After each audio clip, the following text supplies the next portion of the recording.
ತನ್ನನ್ನು ಪ್ರೀತಿಸ್ತಿದ್ದಾಳೆ ಆಕೆ ಅನ್ನೋದು ರಾಮನಿಗೆ ಗೊತ್ತು. ಅಷ್ಟಿದ್ದಾಗಲೂ ಕೂಡ ಅನುಮಾನಿಸ್ತಾನೆ.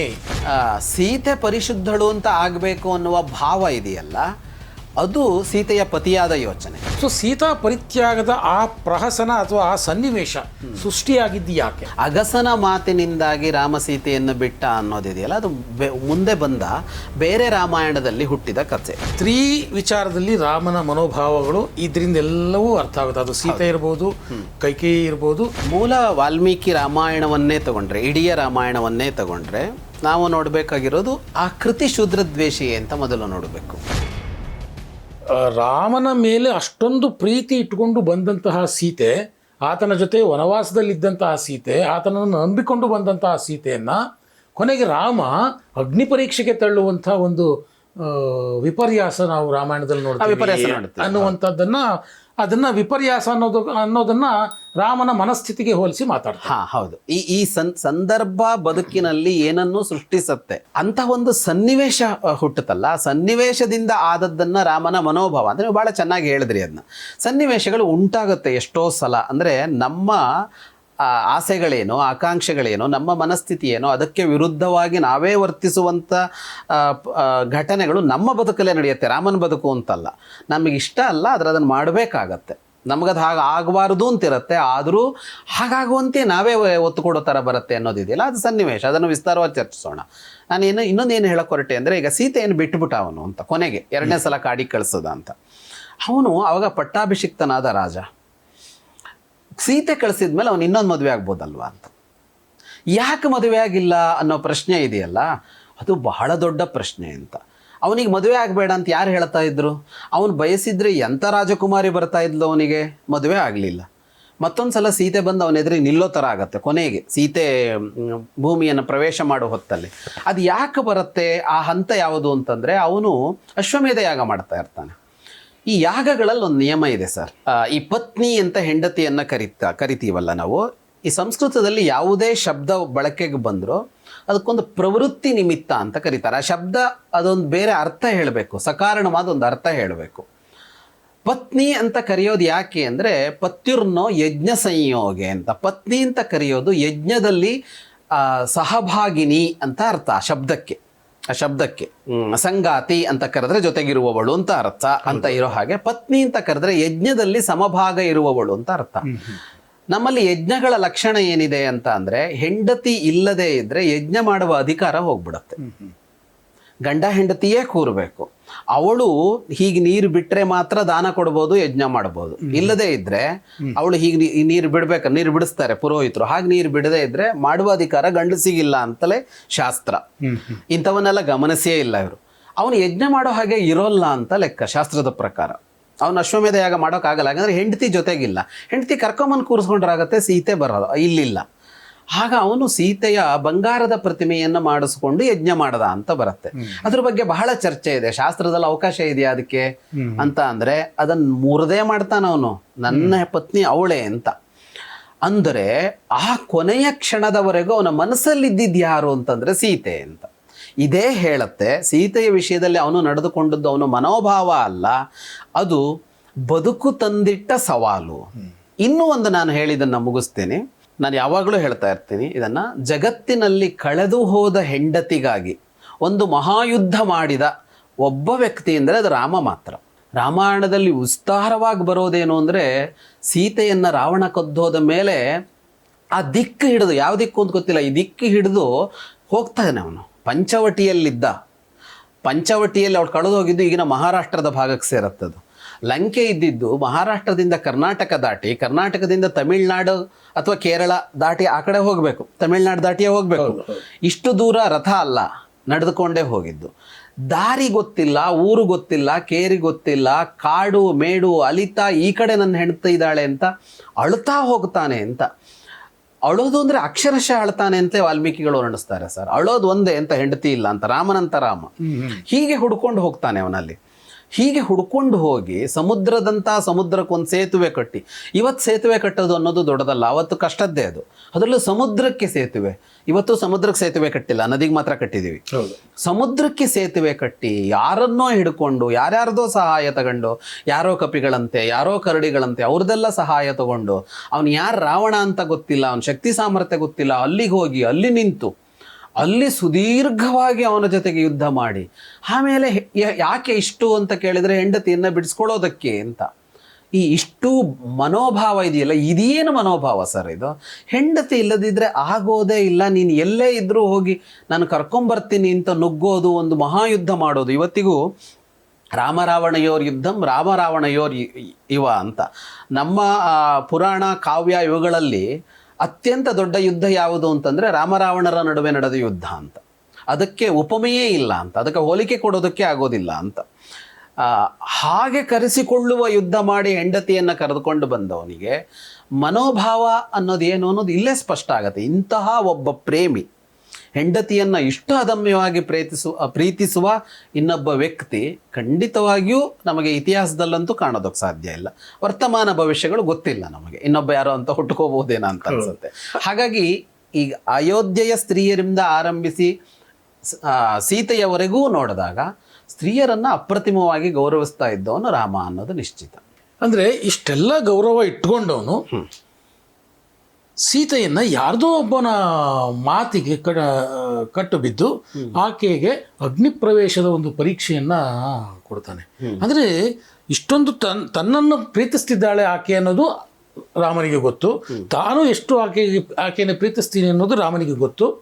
ಅಷ್ಟಿದ್ದಾಗಲೂ ಕೂಡ ರಾಮ ಸೀತೆಯ ಅನುಮಾನಿಸ್ತಾನೆ. ಅಂದರೆ ಅಲ್ಲಿಗೆ ರಾಮನ ಈ ರೀತಿಯ ಪ್ರೀತಿ ಎಲ್ಲ ಒಂಥರ ಗೌಣ ಆಗೋಗುತ್ತಲ್ಲ.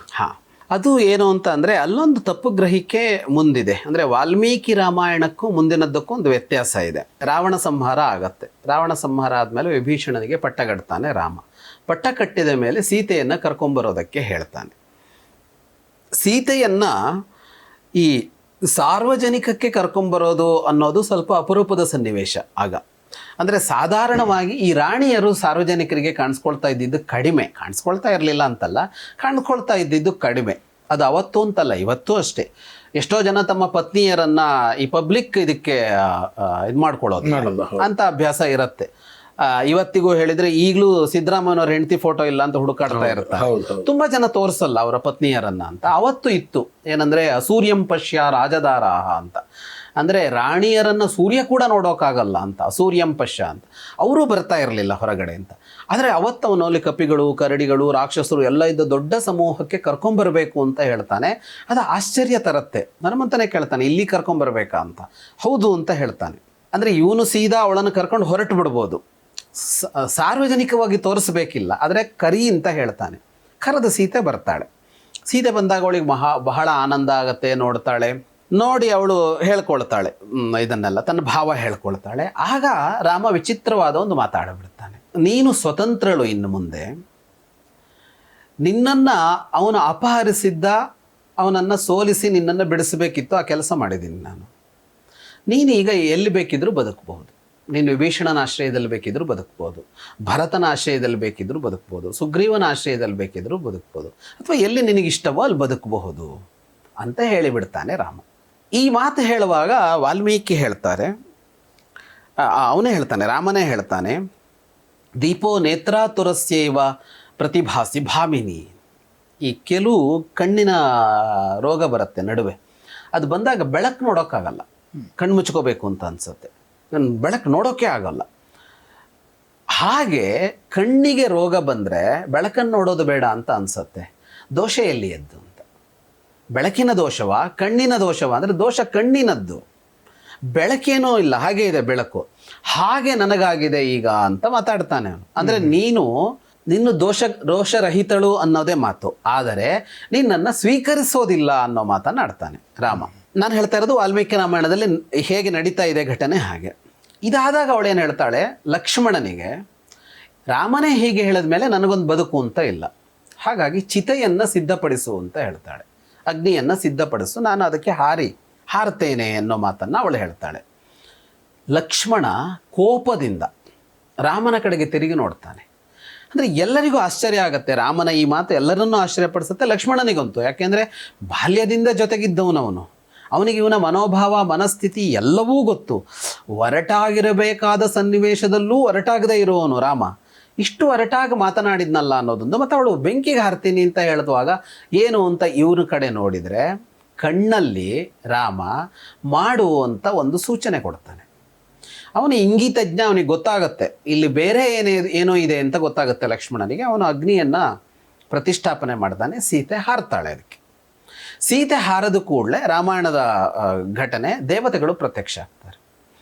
ದೇವತೆಗಳು ಪ್ರತ್ಯಕ್ಷ ಆಗಿ ದೇವಾನುದೇವತೆಗಳು ಬ್ರಹ್ಮ ಶಿವನಿಂದ ಹಿಡಿದು ದೇವತೆಗಳು ಪ್ರತ್ಯಕ್ಷ ಆಗಿ ಸೀತೆ ಪರಿಶುದ್ಧಳು ಅಂತ ಅಷ್ಟೂ ಜನರ ಎದುರಿಗೆ ಹೇಳ್ತಾರೆ.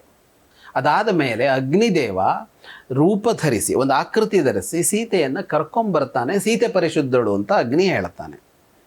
ಹಾಗೆ ಹೊರಗೆ ಬಂದಾಗ ರಾಮ, ಒಂದು ಇಡೀ ಅಧ್ಯಾಯ ಇದೆ, ಅದನ್ನು ಬೇಕಿದ್ದವರು ರಾಮಾಯಣ ತೆಗೆದುಕೊಂಡು ಓದಬಹುದು. ರಾಮ ಮಾತಾಡ್ತಾನೆ, ನನಗೆ ಅನುಮಾನ ಇಲ್ಲ, ಸೀತೆಯನ್ನು ಬಿಟ್ಟು ನನಗೂ ಬದುಕಿಲ್ಲ. ಆದರೆ ರಾವಣನ ಮನೆಯಲ್ಲಿದ್ದವಳ ಕುರಿತು ನಾಳೆ ಜನ ತಪ್ಪಾಗಿ ಮಾತಾಡ್ತಾರೆ. ರಾಮನಿಗೆ ಸೀತೆಯ ಮೇಲೆ ಪ್ರೀತಿ, ಆ ಪ್ರೀತಿಗಾಗಿ ಅಂಥವಳನ್ನೂ ತಂದಿಟ್ಟುಕೊಂಡ ಅಂತ ಮಾತಾಡ್ತಾರೆ. ಸೀತೆ ಪರಿಶುದ್ಧಳಲ್ಲ ಅಂತ ಹೇಳ್ತಾರೆ ಅಂತ. ಸೀತೆ ಪರಿಶುದ್ಧಳು ಅನ್ನೋದನ್ನು ನಿರೂಪಿಸಬೇಕಾಗಿತ್ತು ನನಗೆ. ಅವಳು ಅಗ್ನಿ ದಿವ್ಯಳು ಅನ್ನೋದು ನನಗೆ ಗೊತ್ತು. ಅಗ್ನಿ ಅವಳನ್ನು ಏನೂ ಮಾಡಲಾರ ಅನ್ನೋವಷ್ಟು ತಪಶಕ್ತಿ ಅವಳಿಗಿದೆ ಅನ್ನೋದು ಗೊತ್ತು ನನಗೆ. ಅವಳಿಗೆ ಯಾರಿಂದಲೂ ಅಪಾಯ ಮಾಡೋದಕ್ಕಾಗೋದಿಲ್ಲ, ಅಂದರೆ ಪಂಚಭೂತಗಳಿಂದಲೂ ಅವಳಿಗೆ ಅಪಾಯ ಮಾಡೋದಕ್ಕಾಗೋದಿಲ್ಲ ಅನ್ನೋದು ನನಗೆ ಗೊತ್ತಿದೆ. ಆದರೆ ಜನರಿಗೆ ಅವಳ ಶುದ್ಧಿ ಗೊತ್ತಾಗಬೇಕು ಅಂತ. ಯಾಕೆ ಆ ಮಾತು ಅಂತ ಅಂದರೆ, ಅವಳಿದ್ದಿದ್ದು ರಾವಣನ ಮನೆಯಲ್ಲಿ. ರಾವಣನ ಮನೆಯಲ್ಲಿ ಅಂದರೆ ಎಲ್ಲಿ ಅಂತ ಕೇಳಿದರೆ, ರಾವಣನ ಅಂತಃಪುರದಲ್ಲಿಟ್ಟಿದ್ದವನು. ಅಂತಃಪುರ ಅಂದರೆ ಅದೇ ಒಂದು ದೊಡ್ಡ ಜಗತ್ತಿನ ಥರ ಇರ್ತಾ ಇತ್ತು. ರಾವಣನ ಅಂತಃಪುರದಲ್ಲಿ ಒಂದು ದೊಡ್ಡ ಪಾರ್ಕ್ ಇದೆ, ಅಶೋಕವನ ಅಂತ, ಅಲ್ಲಿ ಇಟ್ಟಿದ್ದ ಅವನು. ಅಂದರೆ ಅಂತಃಪುರದಲ್ಲೇ ಇದ್ದಿದ್ದು. ಅಂತಃಪುರ ಅಂದರೆ ಬೆಡ್ರೂಮ್ ಅಂತ ಕರಿಬೇಕು ಅಂತ. ಆ ವಲಯ, ಅಲ್ಲಿ ಬೇರೆಯವ್ರಿಗೆ ಪ್ರವೇಶವೇ ಇರೋದಿಲ್ಲ, ಅಲ್ಲಿದ್ದಿದ್ದು. ಇದ್ದಿದ್ದು ಯಾರ ಮನೆಯಲ್ಲಿ? ಯಾರೋ ಒಬ್ಬ ತ್ಯಾಗಿ ವಿರಾಗಿಯ ಮನೆಯಲ್ಲ, ರಾವಣ. ಆಗಲೇ ರಾವಣ ಅಂತ ಅಂದರೆ ಅವನಂಥ ಸ್ತ್ರೀಲಂಪಟ ಇನ್ನೊಬ್ಬ ಇಲ್ಲ ಅಂತ ಪ್ರಸಿದ್ಧ.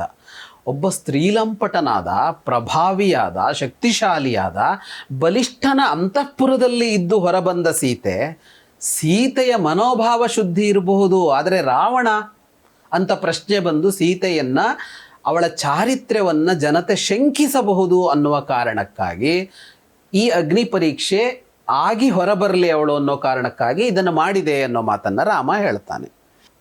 ಹೀಗೆ ಮಾಡಬೇಕಿತ್ತ ಅಂತ ನಮಗನ್ಸತ್ತೆ. ಇದು ನಡೆದಿದ್ದು ಸಾರ್ವಜನಿಕವಾಗಿ, ಗುಟ್ಟಾಗಿ ನಡೀಲಿಲ್ಲ. ಇಷ್ಟಾದ ಮೇಲೂ ಅಯೋಧ್ಯೆಯಲ್ಲಿ ಅದೇ ಮಾತು ಮತ್ತೆ ಬಂತು. ರಾವಣನ ಮನೆಯಲ್ಲಿ ಇದ್ದ ಸೀತೆಯನ್ನ ರಾಮ ಮತ್ತೆ ತನ್ನ ಅರಮನೆಗೆ ಸೇರಿಸಿಕೊಳ್ಳಬಹುದಾ ಅಂತಲೇ ಜನ ಕೇಳಿದ್ರು ಅಂತ. ಅಂದರೆ ರಾಮನಿಗೆಲ್ಲ ಇದ್ದಿದ್ದು, ಆದರೆ ಜನ ಹೇಗೆ ಯೋಚಿಸ್ತಾರೆ ಅನ್ನೋ ಅಂಶ ಇದೆಯಲ್ಲ, ಜನ ಯೋಚಿಸೋದು ಹೀಗೇನೆ. ನಾವಿವತ್ತು ಒಂದು ಸಣ್ಣ ಸುದ್ದಿ ಸಾಕಾಗತ್ತೆ ಯಾರದೋ ಒಬ್ಬರ ಬಗ್ಗೆ, ಅದರಲ್ಲೂ ಬೇರೆ ಎಲ್ಲ ವಿಷಯಗಳಲ್ಲಿ ನಾವು ಜನ ಅಂದರೆ ನಾವೇ ಇನ್ಯಾರು ಜನ ಅಂದರೆ ನಾವು ಪ್ರೂಫ್ ಕೇಳ್ತೀವಿ ಸರ್. ಒಂದು ವಿಷಯಕ್ಕೆ ಕೇಳಲ್ಲ ನಾವು, ಆಧಾರ ಬೇಡ. ಯಾವುದಕ್ಕೆ ಅಂದರೆ ಲೈಂಗಿಕ ಸಂಬಂಧ ಅಂತ ಬಂದುಬಿಡತ್ತಲ್ಲ, ವಿವಾಹೇತರ ಸಂಬಂಧ ಅಂತ ಬರುತ್ತಲ್ಲ, ಆ ವಿಷಯದಲ್ಲಿ ಜಗತ್ತು ಯಾವ ಪುರಾವೆಯನ್ನು ಕೇಳಲ್ಲ ಸರ್. ಅವನಿಗೆ ಅವಳ ಜೊತೆ ಸಂಬಂಧ ಅಂತೆ, ಅವಳಿಗೆ ಅವನ ಜೊತೆ ಸಂಬಂಧ ಅಂತೆ ಅನ್ನೋದು ಮೊದಲು ಕೂಡ ಆಮೇಲೆ ಕೂಡ, ಅಂದರೆ ವಿವಾಹಕ್ಕಿಂತ ಮೊದಲು ಆಮೇಲೋ ಈ ಮಾತು ಯಾರೋ ಹೇಳಿದ್ರು ಸಾಕು, ನೀ ನೋಡಿದೀಯಾ ಅಂತ ಯಾರೂ ಕೇಳಲ್ಲ ಸರ್. ನಿನ್ನ ಹತ್ರ ಫೋಟೋ ವಿಡಿಯೋಸ್ ಇದೆಯಾ ಅಂತಲೂ ಕೇಳಲ್ಲ. ಅದೊಂದು ಬಂದುಬಿಟ್ರೆ, ಶೀಲದ ವಿಷಯ ಬಂದರೆ, ಬಹಳ ಮುಖ್ಯವಾಗಿ ಭಾರತೀಯರಲ್ಲಿ ಅದೊಂದು ಮನೋಭಾವ ಇದೆ. ಅದು ಇವತ್ತು ಮಾತ್ರ ಇರೋದಲ್ಲ, ಅದು ಅವತ್ತೂ ಇದೆ. ಭಾರತೀಯರು ಅಂತಲೂ ಅಲ್ಲ, ಮನುಷ್ಯರಲ್ಲೇ ಇದೆ ಅದು. ಆ ವಿಷಯದಲ್ಲಿ ಜನ ಹಾಗೇ ಯೋಚನೆ ಮಾಡಿಬಿಡ್ತಾರೆ. ಹಾಗಾಗಿ ಸೀತೆಯ ಪಾರಿಶುದ್ಧ್ಯ ಜಗತ್ತಿಗೆ ತಿಳಿಬೇಕು ಅನ್ನುವ ಆಶಯ ಅವನದ್ದಾಗಿತ್ತು. ಆದರೆ ಆ ಆಶಯದಲ್ಲಿ ಸೀತೆ ಇಂಥದ್ದೇನೋ ಒಂದು ಮಾಡಿ ಪರೀಕ್ಷೆಗೆ ಒಳಪಡ್ತಾಳೆ ಅನ್ನೋದು ಗೊತ್ತು ಅವನಿಗೆ. ಯಾಕೆಂದರೆ ಸೀತೆಯ ಸ್ವಭಾವ ಗೊತ್ತು ಅವನಿಗೆ. ಸೀತೆಯನ್ನು ನಾವು ಬಹಳ ಮುಗ್ಧ ಸ್ನಿಗ್ಧವಾಗಿ ನೋಡಿದ್ದೀವಲ್ಲ, ಅವಳು ಮುಗ್ಧ ಸೀತೆಯೂ ಹೌದು, ಬಹಳ ಮುಗ್ಧವಾಗಿ. ಆದರೆ ಗಟ್ಟಿತನ ಅನ್ನೋದು ಅಸಾಮಾನ್ಯ ಅವಳದ್ದು. ಅದು ರಾಮನಿಗೆ ಚೆನ್ನಾಗಿ ಗೊತ್ತು. ಅವಳು ಚಾಲೆಂಜ್ ತಗೋತಾಳೆ ಅಂತ ಗೊತ್ತು. ಮುಂದೆ ತೊಗೊಂಡ್ಳು ಅವಳದನ್ನು. ಮುಂದೆ ಮತ್ತೊಂದು ಸಲ ಪ್ರೂವ್ ಮಾಡಬೇಕು ಅಂತ ಬಂತು ಅಯೋಧ್ಯೆಯಲ್ಲಿ. ಹೌದು, ಪರಿಶುದ್ಧಳು ಅಂತ ಒಂದು ಸ್ಟೇಟ್ಮೆಂಟ್ ಕೊಟ್ಟು ಬಾ ಅಂತ ಸೀತೆಯ ಮುಂದಿದ್ದಿದ್ದು. ಅವಳೇನಂದ್ಲು ಅಂದರೆ ಸ್ಟೇಟ್ಮೆಂಟ್ ಮಾಡಿದ್ಲು ಅವಳು, ಏನು ಅಂತಂದರೆ ನಾನು ಪರಿಶುದ್ಧಳಾದರೆ ಭೂಮಿ ನನ್ನನ್ನು ಸ್ವೀಕಾರ ಮಾಡಲಿ ಅಂತಂದ್ಲು ಅಂತ. ಅಂದರೆ ತನ್ನನ್ನು ನಿರೂಪಿಸುವ ವಿಷಯದಲ್ಲಿ ಅವಳು ಯಾವ ಇದಕ್ಕೂ ಸಿದ್ಧಳಾಗ್ತಾಳೆ ಅಂತ. ಈ ಮನೋಭಾವ ಗೊತ್ತಿದ್ದರಿಂದಾಗಿ ಅದು ರಾಮ ಮಾಡಿದ್ದು. ಅವನು ನೀನು ಅಗ್ನಿ ಪರೀಕ್ಷೆಯಿಂದ ಹೊರಗೆ ಬರಬೇಕು ಅನ್ನುವ ಮಾತನ್ನು ಹೇಳಲೇ ಇಲ್ಲ ಅಂತ. ಹಾಗಾಗಿ ಇಲ್ಲಿ ರಾಮನಲ್ಲಿ ಕಾಣೋದು ಕೂಡ ಸೀತೆಯ ಕುರಿತಾದ ಪ್ರೀತಿ ಮತ್ತು ಸೀತೆಯ ಕುರಿತು ಕೆಟ್ಟ ಮಾತು ಬರಬಾರದು ಅನ್ನುವ ಅಂಶವೇ ಅಂತ. ನಾವು ತುಂಬ ಯಾರನ್ನು ಪ್ರೀತಿಸ್ತೀವೋ ಅವ್ರ ಬಗ್ಗೆ ಇದೇ ಯೋಚನೆ ಮಾಡ್ತೀವಿ ಸರ್. ನಾವು ಇವತ್ತು ನೋಡ್ತೀವಲ್ಲ, ನಾವು ಗೌರವಿಸುವ ಒಬ್ಬ ರಾಜಕೀಯ ನಾಯಕ, ಒಬ್ಬ ಸಿನಿಮಾ ನಟ, ಯಾರೋ ಒಬ್ಬನ ಬಗ್ಗೆ, ನಮ್ಮ ರಕ್ತ ಬಂಧುಗಳಾಗಿರಬೇಕು ಅಂತಿಲ್ಲ, ಅಂಥವರ ಬಗ್ಗೆ ಕೂಡ ಒಂದು ಕೆಟ್ಟ ಮಾತು ಬಂದಾಗ ನೋಯಲ್ವಾ ಅಂತ.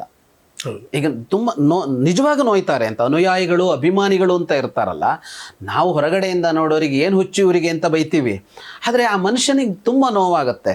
ತಾನು ಯಾರನ್ನ ದೊಡ್ಡವನು ಅಂತ ಅಂದ್ಕೊಂಡಿದ್ದೀನೋ ಅಥವಾ ಪ್ರೀತಿಸ್ತೀನೋ ಗೌರವಿಸ್ತೀನೋ ಅವ್ರ ಬಗ್ಗೆ ಯಾರೂ ಕೆಟ್ಟ ಮಾತಾಡಬಾರದು ಅಂತ. ನಮ್ಮ ತಂದೆ ತಾಯಿ ಬಗ್ಗೆ ಮಾತಾಡಬಾರ್ದು, ನಮ್ಮ ಮಕ್ಕಳ ಬಗ್ಗೆ ಮಾತಾಡಬಾರದು, ನಮ್ಮ ಅಣ್ಣ ತಮ್ಮಂದ್ರ ಬಗ್ಗೆ ಮಾತಾಡಬಾರ್ದು ಅನ್ನೋ ಭಾವ ನಮಗಿದ್ದೇ ಇರುತ್ತಲ್ಲ. ರಾಮನಲ್ಲಿ ಆಡಿದ್ದು ಆ ಭಾವ ಅಲ್ಲಿ. ಪತಿ ರಾಮನನ್ನ ಇಲ್ಲಿ ರಾಜನಾದ ರಾಮ ಸೋಲಿಸಿ ತನ್ನ ಹಿರಿಮೆಯನ್ನು ಮೆರೆದ್ನ. ರಾಜ ಹೇಗೆ ಬದುಕ್ತಾನೋ ಅದೇ ನಿಯಮ, ಅದನ್ನೇ ಅನುಸರಿಸೋದು. ಸೊ ಸೀತಾ ಪರಿತ್ಯಾಗದ ಆ ಪ್ರಹಸನ ಅಥವಾ ಆ ಸನ್ನಿವೇಶ ಸೃಷ್ಟಿಯಾಗಿದ್ದು ಯಾಕೆ? ರಾವಣನ ಮನೆಯಲ್ಲಿದ್ದ ಸೀತೆಯನ್ನ ತಂದು ಅರಮನೆಯಲ್ಲಿ ಇಟ್ಟುಕೊಂಡಿದ್ದು ಎಷ್ಟು ಸರಿ. ಇಲ್ಲಿ ರಾವಣ ಸೀತೆಯನ್ನ ಕದ್ದೊಯ್ದು ಇರ್ಬೋದು, ಸೀತೆ ಇಷ್ಟಪಟ್ಟು ಹೋಗಿದ್ದಲ್ಲ. ನಮ್ಮ ಹೆಂಡತಿಯರ ನಾಳೆ ಇಷ್ಟಪಟ್ಟು ಹೋಗ್ಬೋದು. ಸೀತೆಯನ್ನು ದೂರ ಮಾಡೋದು ಅಂತಂದಾಗ ಬಹಳ ಕ್ರೂರವಾಗಿ ಮಾಡಿದ್ನಾ ಅಂತ ಒಂದು ಪ್ರಶ್ನೆನೂ ಇದೆ.